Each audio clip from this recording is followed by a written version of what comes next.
My girlfriend said, "I need a provider." I replied, "Then I'm not your man." Then I let her think I was broke, closed the multi-million Haven Works deal and built a life with someone who stayed, and I just smiled because she has no idea what she truly threw away.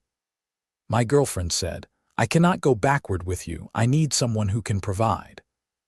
3 days later, she left an envelope on my mirror and disappeared.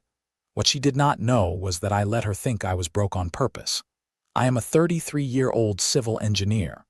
5 years ago, I co-founded Haven Works with my best friend Logan. We build sustainable housing using recycled materials and green technology. For 3 years, we barely broke even. Then last year things started changing. A German investment group reached out about acquisition talks. Everything was moving forward, but we were under strict NDA. I could not tell anyone, not even Vanessa. Vanessa and I had been together for 2 years. She is an interior designer with a growing Instagram following. When we met, she loved that I was building something meaningful. But over time, something shifted. She started spending more time with lifestyle influencers, people who measured success in luxury brands and vacation destinations. She began making comments about my car being too old, about how her friends were all upgrading their lives while we stayed stagnant.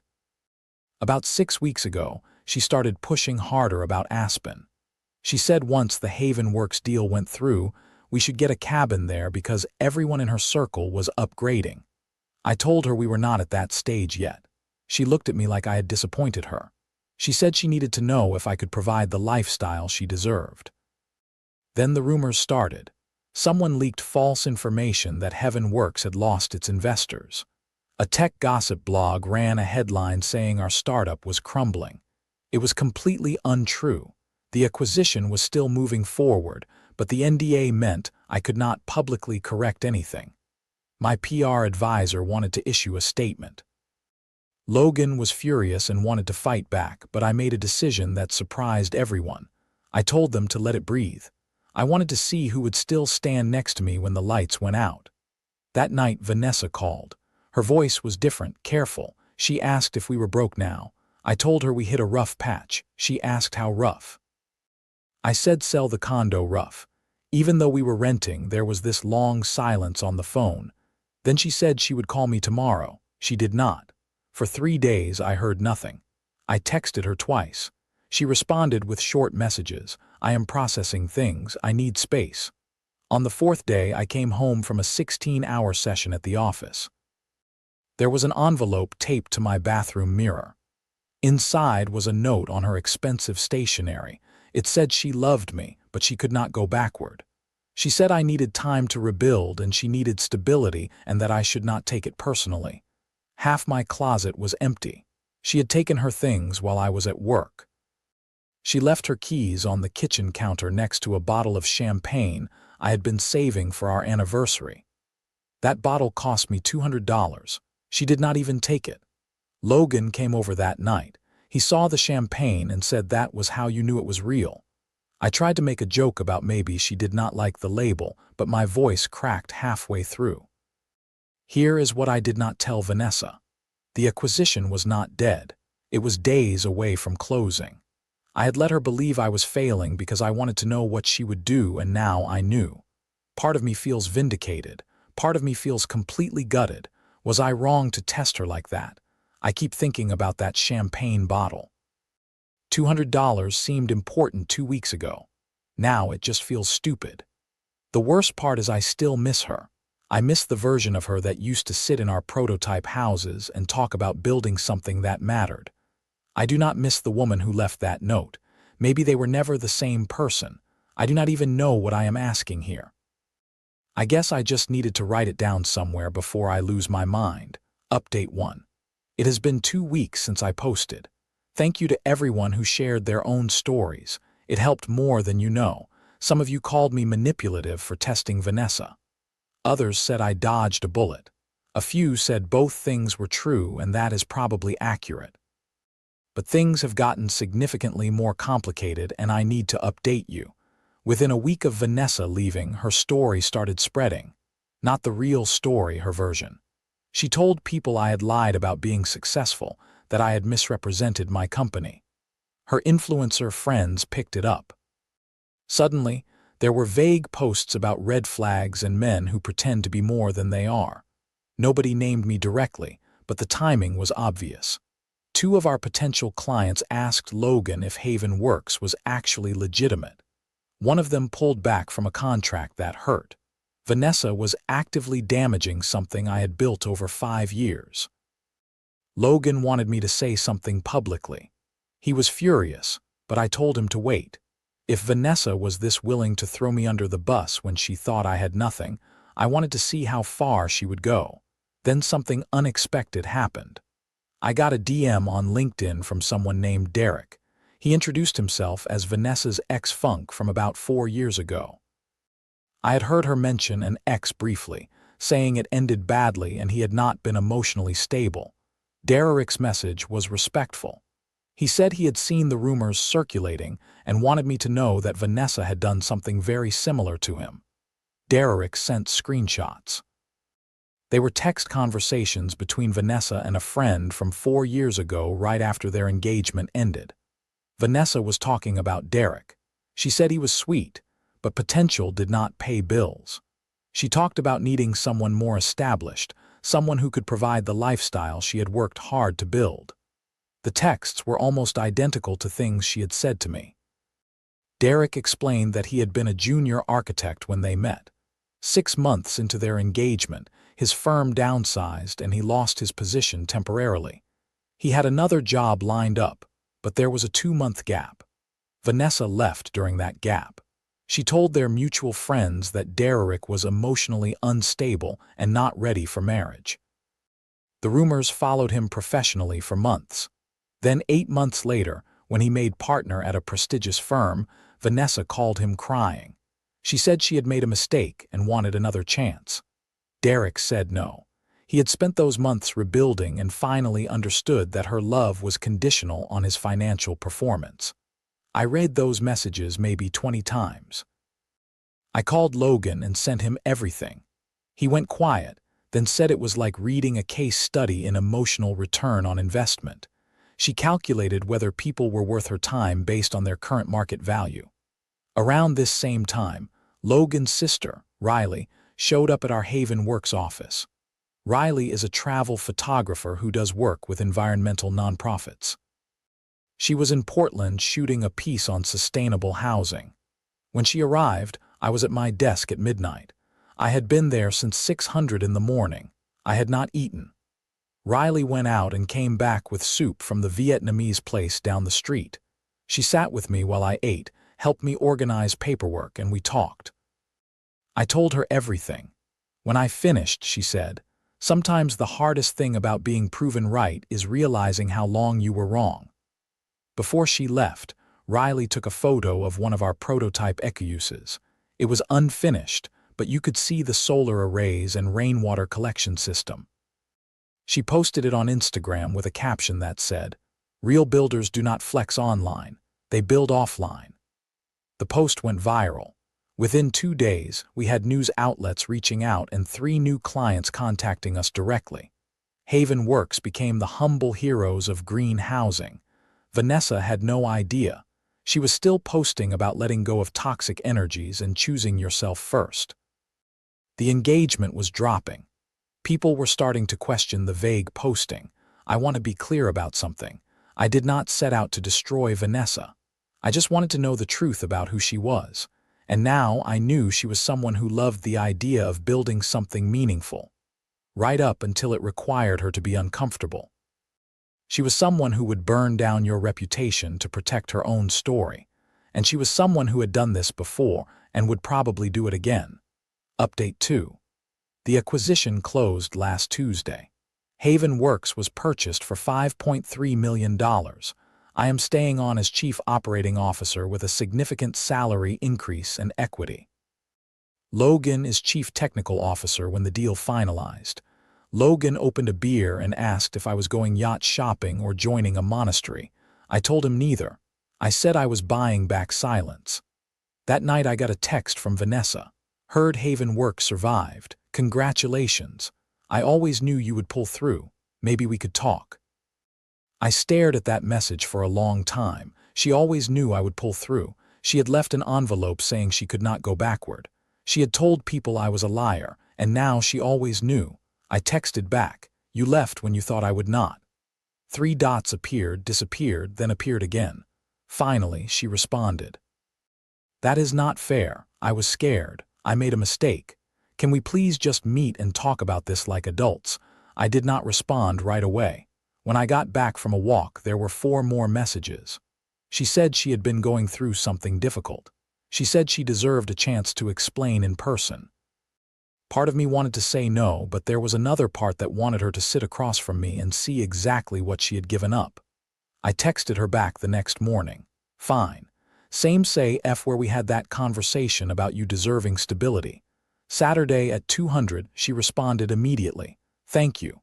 I promise you will understand once we talk." Saturday came. I got there early and ordered black coffee. The CA half was where 6 months ago, Vanessa had told me she needed to know I could provide for her future. It was right after one of her friends got engaged to a tech executive.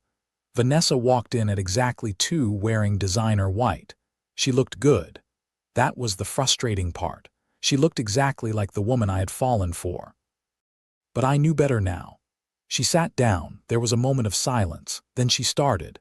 "Noah," I panicked, "I did not mean to hurt you. I was scared and I made a terrible decision and I have regretted it every day." I looked at her. Scared of what? Poverty or embarrassment? Her face changed. "That is cruel. I said it was just a question." She said, "I did not understand what it was like to watch everyone around you succeed while you stayed in place." I told her I understood perfectly. I had spent 5 years building something while people questioned if it would ever work. The difference was I did not abandon the people who believed in me when things looked bad. Vanessa tried a different approach. She said she loved me, that she had always loved me, but she had been raised to value security and did not know how to turn that off. She said her parents had struggled financially, and it left her with deep anxiety about money. She said she was working on it with a therapist. I let her finish. Then I slid a folder across the table. Inside was a copy of the acquisition contract summary showing the sale price and my new position. I said, "This is what you left behind, not the money, the man." Vanessa stared at the paper. Her face went through confusion, realization, shock, anger, and then genuine grief. She said I had lied to her. I told her I had let her believe what she wanted to believe, and she showed me exactly who she was. She started crying, real tears. She said this was not fair, that I had manipulated her. I told her nobody set her up. I just stopped correcting her assumptions and she made her choice. She asked if I had planned this. I told her the truth. I had not planned anything. I just wanted to know if she would stay when things were hard. She did not. I stood up to leave. Vanessa grabbed my hand. She said we could start over, that she would prove she was different. I pulled my hand back gently and told her I believed she was sorry. I believed she regretted leaving, but I also believed she would do the same thing again the next time things got difficult because her love was conditional and mine could not be any more. As I walked out, Riley was outside shooting photos for the Portland Green Expo. When she saw me leaving, she waved. I did not realize until later she had taken a photo through the CAF window showing Vanessa sitting alone at the table staring at the contract folder. Riley posted it that night with a caption. "Some people only love the light after it stopped shining on them." The post got shared thousands of times. People were speculating about the context. The comments resonated, though nobody knew it was about Vanessa and me specifically. I thought that would be the end of it. But 3 days later, a colleague sent me a link to a LinkedIn post. It was from one of Vanessa's former clients, a nonprofit that worked on environmental education. They had hired Vanessa's firm to renovate their office using sustainable materials. According to the post, they recently discovered that her firm had been billing them for high-end, eco-friendly materials, but using cheaper, conventional alternatives. The difference had been pocketed as profit. Worse, the firm had been using the nonprofit's name in marketing materials, claiming they had donated services when they had actually charged full price, and then some. The post went viral in Portland's nonprofit community. Within a day, 3 more clients came forward with similar stories. There was an investigation. The story hit local news. Designer diva caught in greenwashing scandal. The irony was almost too perfect. She had left me because she thought I was failing at building something meaningful. Meanwhile, she had been actively destroying the very values she claimed to care about, all for profit. I did not feel victorious. I just felt tired. Logan said it was karma. Maybe. Or maybe Vanessa had always been willing to cut corners when nobody was watching. Riley and I had been spending more time together. Nothing romantic at first, just conversations about work and life and what it means to build something that lasts. She understood what I was going through. She had spent years documenting environmental work and had seen plenty of people who talked about sustainability while exploiting it for personal gain. Haven Works was thriving. We were working with veteran housing programs and environmental grant organizations. Riley officially joined as photographer and outreach coordinator. Logan joked that I had finally found someone who did not mind my broke face. I told him she had liked me when the lights were off, but there was one more thing coming that I did not see at all. Final update first. An update on basics. Haven Works has expanded significantly. We are now operating in 3 states with talks to start projects in Colorado and Nevada. The European partnership has opened doors I never imagined.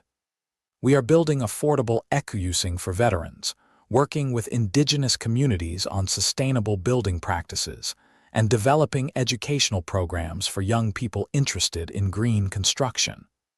The work feels meaningful in a way it never did before. Riley and I started dating about 6 weeks ago. It happened gradually. We were spending so much time together that the line between professional and personal dissolved naturally. She makes me laugh. She challenges my ideas. She shows up when things are difficult instead of disappearing. Last week, we drove to the coast to scout locations for a documentary she is working on. We spent 3 days camping in the rain, and it was one of the best weeks of my life. Vanessa's situation deteriorated. The investigation led to a lawsuit from multiple clients. Her business partner tried to pin everything on her. Emails came out showing Vanessa had been pushing the cost-cutting measures while maintaining the eco-friendly branding. Her Instagram following dropped by 60%. The lifestyle influencer crowd went quiet. She moved to Seattle about a month ago. I hope she figures things out. Not because I want her back, but because carrying around that much calculation and fear seems exhausting. But here is the thing I did not expect. 2 weeks ago, I got a handwritten letter from Charles Clark, Vanessa's father. I had met Charles a few times. He was a quiet man who had built a successful accounting practice from nothing. The letter started with an apology. Charles said, "When Vanessa first told her parents we had broken up, she had said I stole from investors and destroyed my own company through mismanagement. She told them I had been lying to her about money and that she discovered the truth and left. Charles and his wife believed her. They even supported her decision to speak to friends about it. Then about a month ago, Charles ran into Logan at a business networking event. They had met once before at a dinner Vanessa and I hosted. Logan, not knowing Charles had heard Vanessa's version of events, mentioned the acquisition and congratulated him on me landing such a significant deal. Charles was confused. Logan explained the timeline. Charles started putting things together. When Charles got home, he confronted Vanessa. The truth came out. She admitted she had lied about why we broke up because she was embarrassed to tell them she had left me for financial reasons right before a major business success. She admitted the rumors were exaggerations meant to protect her image. And when Charles started asking about her business practices, she broke down and told him about the cost-cutting scheme. Charles said he had spent the past month wrestling with what kind of parent he had been. He wondered if pushing Vanessa to be financially successful had created someone who valued money over integrity. He said he was not writing to defend her or to ask me to forgive her. He was writing because I had shown grace in a situation where most people would have retaliated. He said I could have destroyed Vanessa's reputation completely when her scheme came out, but I had stayed silent. He said that kind of restraint was rare. The letter ended with something unexpected. Charles wrote that he had looked into Haven Works after learning the truth. He said what we were building was exactly the kind of work that mattered. He had made a personal donation to our veteran housing program and was encouraging his firm's clients to consider us for their sustainable building needs. I showed the letter to Riley. She read it twice, then looked at me and said, "Sometimes the people who hurt us give us the greatest gifts without meaning to." If Vanessa had not left, I would still be trying to build something meaningful while managing someone else's anxiety about status. Instead, I got to build something meaningful with people who actually cared about the work. Logan's response was more direct. He said, "Balance sheets always find a way to even out. People who measure worth in dollars eventually get measured the same way, and that measurement rarely ends well." Last weekend, a local journalist did a feature on Haven Works for Portland Monthly. The headline was "The Man Who Built Peace Instead of Proving a Point." They interviewed me, Logan, and Riley. They talked about our expansion, our partnerships, our vision for accessible, sustainable housing. Near the end, the journalist asked about challenges I had faced. I kept it vague. I said there had been moments when people doubted whether what we were doing had value, and those moments taught me that the only validation that matters is your own. The article came out yesterday. I have gotten messages from old friends and colleagues. Everyone is congratulating me, but the message that meant the most came from Derek. He sent a short email, saw the article, "Proud of you for building something real. Glad you got out before she took more than time. I think that is the best way to summarize this. Vanessa did not take more than time. She could have taken my confidence, my reputation, my business. She tried, but the test I gave her ended up protecting me from someone who would have done much worse damage if I had not seen her clearly." Riley and I are talking about the future now. Real future. She wants to expand her documentary work and use Haven Works projects as case studies. I want to keep building. Keep proving you can make money doing the right thing. We are planning a trip to Patagonia in the spring to document indigenous building techniques. It feels right in a way. Nothing with Vanessa ever did. Someone in my original post asked if I regretted testing Vanessa. The honest answer is no. I regret that she failed the test. I regret that I dated someone for 2 years without seeing who they really were. But I do not regret finding out before I married her, before we bought property together, before we built a life that would have been much harder to untangle. She wanted someone on her level. I did not realize until recently that she meant someone who measured level the same way she did. Net worth, social status, material success. Those are valid metrics, I guess, but they are not mine. My level is measured in whether I can sleep at night knowing I built something honest, in whether the people I work with trust me, in whether I am with someone who stays when things get hard. By that measurement, I am doing fine, better than fine. I am exactly where I am supposed to.